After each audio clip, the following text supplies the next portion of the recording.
Oi, pessoal.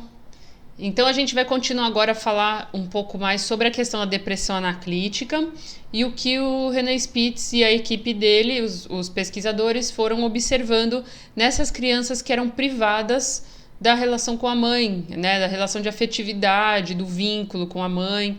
Eram crianças que elas eram cuidadas, porque elas foram institucionalizadas, elas eram cuidadas por pessoas, porém essas pessoas não pegavam elas no colo, não conversava com elas, só oferecia a fonte alimentar, cuidavam delas para que elas ficassem limpas e alimentadas, porém não ofereciam um cuidado afetivo. Ninguém brincava com essas crianças, ninguém conversava com elas, deixavam elas lá o dia inteiro no bercinho delas, sozinhas, sem nenhum contato. Então eles observaram que essa era uma realidade, né, do lugar, uma realidade da instituição que eles pesquisaram, e que isso muitas vezes a gente vê observando, né, a gente consegue observar ainda presente nos dias de hoje em algumas instituições. Inclusive, já fiquei sabendo, e é muito provável que você também conheça, algumas instituições até que existem poucos cuidadores para várias crianças. Então, essas instituições que têm, uma cuidadora para 12 crianças, é muito provável que essas crianças fiquem institucionalizadas e comecem a apresentar até esses comportamentos. Então, isso também serviu de alerta para poder pensar no quanto essas crianças precisam de atenção, de cuidado, de quem converse com elas o dia inteiro, de quem propõe atividades de interação, e não só no sentido para o desenvolvimento cognitivo, mas sim para o desenvolvimento de vínculo, para que elas possam ir ganhando algumas capacidades de se desenvolver e se vincularem a quem está cuidando delas. Continuando aqui, a gente está no slide 3, né? O René Spitz observou que esse comportamento... uma questão importante também, um parênteses de uma coisa que eu não disse. Você vai observar que a medicina naquela época, né, e o estudo dele começa em 1935, vai até o início da década de 50, é um estudo longo, mas esse estudo dele ele é muito baseado em observação e descrição. Então, ele vai observar, por exemplo, a face, para ele poder observar as minúcias de como a criança vai demonstrando na face que ela está feliz, que ela está triste. É isso que ajuda a compor a questão dos organizadores, né? E foi isso que ele observou nos bebês. Então, ele vai dizer que esse comportamento, aquele comportamento que a gente falou, da criança ficar retraída, da criança não querer contato, da criança chorosa, né, inicialmente, da criança virar o rostinho, da criança emagrecer. Então, esse comportamento dela ficar mais retraída, evitar o contato humano, dura por volta de 3 meses, pela observação que ele e os pesquisadores fizeram. Depois disso, o choro se acalmou, então inicial aquele estado choroso de, né, tô pedindo ajuda, foi se acalmando. E o que ele observava quando essas crianças começavam a ficar retraídas é que elas começaram a apresentar no rosto uma rigidez facial. Então pensa assim, um sentimento, né, uma aparência de rigidez facial, que está associado muito ao comportamento de medo. Então, se até então ela estava pedindo esse contato, ela estava buscando esse contato, agora, pela rigidez, ela está mostrando que está muito associado ao medo. O que acontece quando você está num ambiente inseguro? Você se retrai. Então, a tendência não é que você expanda seus ombros e se liberte, não. A tendência é que você fique retraído, com os ombros retraídos, começa até dar dor nos ombros, né? Você sente que a sua face tá geralmente contraída também, né? Você tende a fechar muito as mãos e tal, fica difícil até de você falar. Então, isso é uma característica de sua boca ficar seca, né? Então, seus olhos ficam mais arregalados. Então, isso também isso são características de expressão de medo. Então, você manter rigidez é expressão de medo. Então, as crianças estavam demonstrando essa expressão de medo, e isso é uma característica das crianças que estavam privadas, e dá pra gente entender até por quê.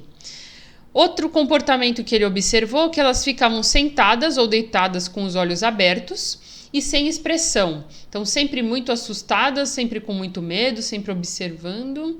E quando alguém vinha falar com elas, elas tinham medo, então elas se retraíam, viravam o rosto, porque elas ficavam sempre atentas e paralisadas, mas sem nenhuma expressão. Parece que o que a gente consegue observar é que elas vão de certa forma, se anestesiando, ou seja, se excluindo desse ambiente que elas estão percebendo associadamente com afetividade negativa por conta da carência afetiva. Então, olhos inexpressivos e abertos, rosto frio e imóvel e um olhar distante, como se elas estivessem num estado de atordoamento, como se elas estivessem anestesiadas com esse ambiente, como se elas não conseguissem mais ser afetadas positivamente por esse ambiente. Aparentemente sem ver o que aconteceu ao redor delas e perdendo completamente o interesse por aquilo que estava ao redor do ambiente delas. Mais uma vez eu digo para vocês, foi um estudo que deve ter sido de cortar o coração. E vendo os vídeos, né, que eu vou passar o link para vocês, vendo os vídeos a gente observa que é de cortar o coração mesmo o que aconteceu com as crianças. Bom, nas crianças observadas, a síndrome que ele observou, que são as características, né, pautadas por essa característica de atordoamento, de não olhar para o ambiente, de evitar o contato, de perder peso, de perder inteligência, de regredir do ponto de vista do desenvolvimento psicossocial, ele percebia que essas são as características da síndrome, né? E nessas crianças observadas, a síndrome se delineava de modo diferente. Podia prevalecer por algumas semanas, ou em alguns casos podia haver uma atitude de completo retraimento. Ou seja, podia ser que as crianças apresentassem esse comportamento, mas depois elas tentassem voltar, ou podia ser que elas iam cada vez mais perdendo essa capacidade de interagir com o ambiente e esse interesse pelo ambiente, entrando num estado, que a gente vai ver daqui a pouco, de depressão mais profunda. Então, a depressão ela foi evoluindo de modo que muitas crianças acabaram desenvolvendo uma depressão mais profunda. Em outros casos, onde se conseguiu superar a rejeição inicial da aproximação dos observadores, encontrou-se um apego desesperado ao adulto. Então, também uma questão que eles observaram é que algumas crianças, né, em muitos casos, sobretudo, né, a maioria dos casos, se os observadores tentavam fazer contato, elas tentavam vencer esse medo. Porque entra naquilo que eu falei para vocês. A gente tem uma tendência mental... geralmente, né, a nossa mente tem uma tendência à vinculação, uma tendência à afetividade. Então, essa tendência à afetividade meio que salvou as crianças, que é uma tendência, na verdade, do nosso organismo se manter vivo. A gente, como espécie, a gente quer se manter viva. Então, a nossa mente já entendeu, quando a gente nasce, que já que ela nasceu, ela precisa se ligar a alguém que vai orientar ela, porque ela precisa se desenvolver, porque ela não terminou ainda de se desenvolver, ela não é pronta para se desenvolver sozinha, por isso ela vai precisar do outro para ajudar. Então, se a mente segue esse curso dito natural, né, desse curso que se espera de preservação da vida, é muito provável que essas crianças sofrendo essa situação de fragilidade e de carência afetiva, de privação de cuidado materno, elas possam tentar se vincular a quem vai cuidar. É por isso que, se a gente for ver em abrigos, o quanto muitas vezes a gente observa a grande maioria das crianças muito ávidas por uma ligação afetiva, né? Uma ligação de afetividade, de formar vínculo com quem está cuidando delas, ou quem ela supõe que possa ser um bom cuidador. Ela precisa de um mestre, né? Ela precisa de alguém que oriente, porque ela não tem essa capacidade de fazer isso sozinha, sobretudo quando se é bebê, né? Depressão anaclítica, a gente está indo para o slide 4, tá? Depressão anaclítica, fatores etiológicos. Então, o que faz gerar a depressão anaclítica?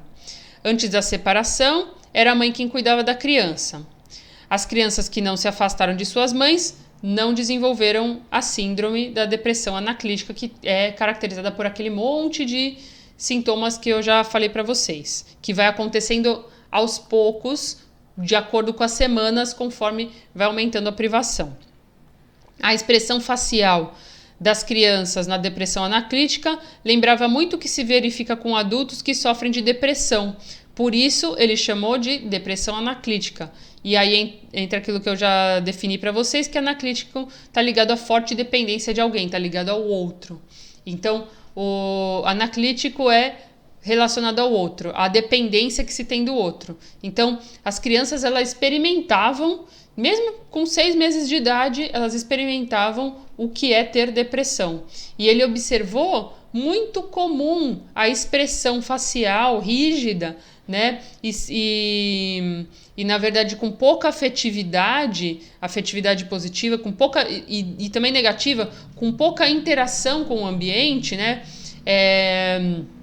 Que é muito característica de quem tem depressão. Observa em situações de depressão mais intensa como a pessoa perde esse tônus, ela perde essa energia de vida, ela perde essa motivação, que é uma característica essencial da depressão, né?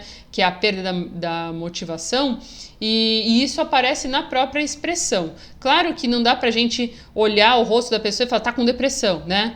Porque vai depender de uma série de condições, de constituição física, né? Tem pessoas, por exemplo, que estão sorrindo, mas estão com depressão, como a gente já conhece. Mas ele observou que o rosto das crianças são muito associados a como quem tem depressão, com baixa tendência a tentar explorar o ambiente, uma rigidez, né? Então, tudo era muito voltado à descrição, como eu falei para vocês. Hoje a gente já tem uma visão um pouco mais ampla, e a gente não precisa descrever exatamente, não é que a pessoa tem depressão porque ela tem cara de deprimido, né? Então isso foi evoluindo conforme a ciência foi evoluindo também. Para ser considerado depressão anaclítica, a criança deve ter sido privada da mãe por mais de 5 meses e não encontrar um substituto aceitável. Observou-se que quando a mãe retornava, a depressão cessava, porque ela já tinha estabelecido um vínculo. Lembra que a gente falou dos organizadores? Ela já tinha estabelecido um vínculo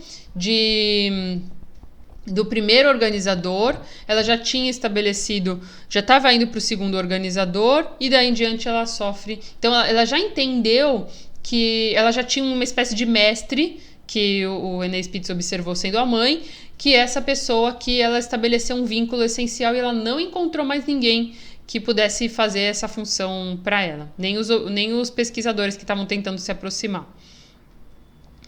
Então ele observou que a recuperação não era completa, mesmo assim, que deixava algumas sequelas, né, na formação da personalidade da criança. Uma característica essencial que ele observou nas crianças depois, ao longo do desenvolvimento delas, foi um sentimento de ansiedade e medo, bem constantes. Então, como elas já perderam uma vez e como elas já ficaram privadas dessa ligação afetiva com a mãe, é muito provável que isso tenha plasticidade, né, a plasticidade psíquica da criança, a plasticidade cerebral, mas mesmo assim ainda ficou algumas sequelas que exacerbaram os sentimentos de medo e ansiedade. Vai depender também de cada criança e da plasticidade psíquica que cada criança tem também.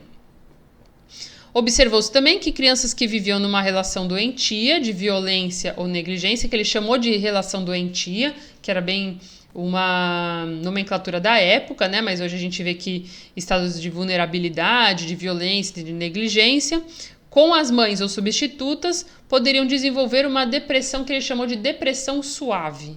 Então, também as situações de... não é só a privação de privação, mas a negligência de cuidados.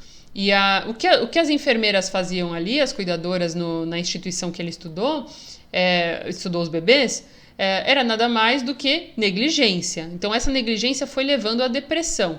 Mas ele observou que só que as crianças não tinham vínculo com essas pessoas, com essas enfermeiras, com essas cuidadoras.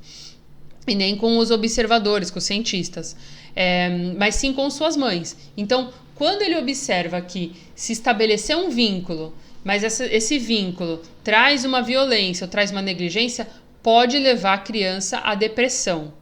Aí entra naquilo que a gente estava falando, olha como está tudo interligado. Entra naquilo que a gente estava falando no começo, lá no primeiro vídeo, segundo mais ou menos, que a gente estava falando sobre a questão da criança associar afeto positivo com violência ou negligência. Então, para ela ser amada, ela precisa de alguém que dê uma atenção para ela. Só que essa pessoa pode ser violenta ou pode gerar negligência nela. Então, a tendência é que ela comece a se retrair, mas de uma forma mais suave, mas elas começam a desenvolver uma autoestima muito baixa em relação às outras crianças que não sofreram essa violência, essa negligência.